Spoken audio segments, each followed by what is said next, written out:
Massimiliano Romeo, qua a Busto Arsizio, in provincia di Varese, una provincia che per tanti aspetti ha un significato particolare per la Lega.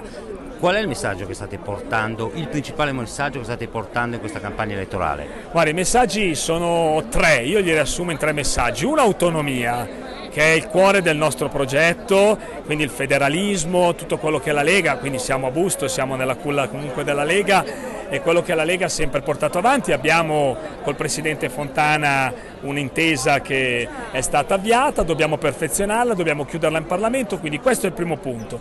Secondo, identità, perché comunque identità sono i valori, la nostra storia, la nostra tradizione, che vanno difesi, vanno tutelati, e impresa, perché l'impresa, il mondo dell'impresa è il cuore produttivo del paese, è questo.